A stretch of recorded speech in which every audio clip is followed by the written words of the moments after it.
Hi friends, ఈ వీడియోలో మనం ఎంతో టేస్టీగా ఉండే ఆలు బేసన్ కట్లీ ఎలా తయారు చేయాలో చూద్దాం.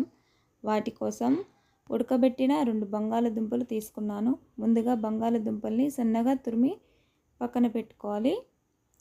తర్వాత ఇంకో బౌల్ తీసుకొని 1 cup besan, 1 table spoon red chilli flakes, 2 పచ్చిమిర్చి ముక్కలు, జీలకర్ర,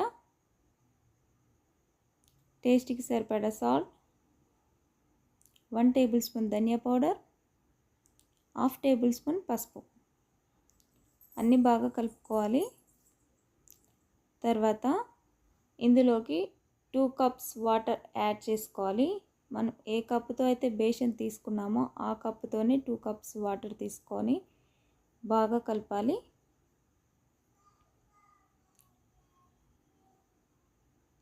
తర్వాత గ్యాస్పై ప్యాన్ పెట్టి 1 టేబుల్ స్పూన్ ఆయిల్ వేసుకోవాలి. ఆయిల్ వీటెక్కాక ఈ మిశ్రమాన్ని అందులో పోయాలి. దాన్ని బాగా కలుపుతూ ఉండాలి. లో ఫ్లేమ్లో పెట్టుకొని కలుపుతూ ఉండాలి. ఈ మిశ్రమం అంతా ముద్దలా వచ్చేలాగా కలుపుకోవాలి.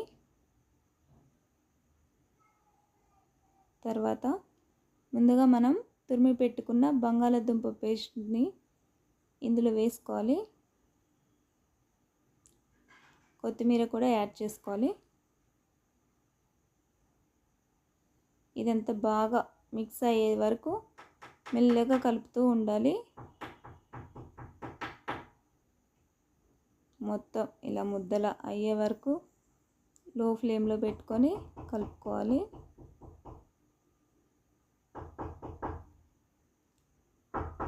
తర్వాత ఒక ప్లేట్ తీసుకొని ఈ మిశ్రమం మొత్తం అందులోకి సర్వ్ చేసుకోవాలి.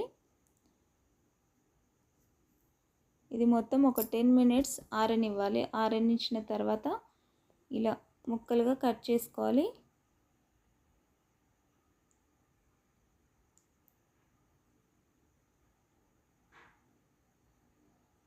తర్వాత గ్యాస్పై ప్యాన్ పెట్టుకొని ఆయిల్ వేసుకొని కట్ చేసుకున్న ముక్కల్ని డీప్ ఫ్రై చేసుకోవాలి.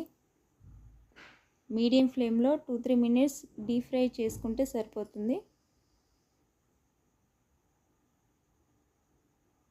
ఇవన్నీ బ్రౌన్ కలర్ వచ్చే వరకు చేసుకోవాలి.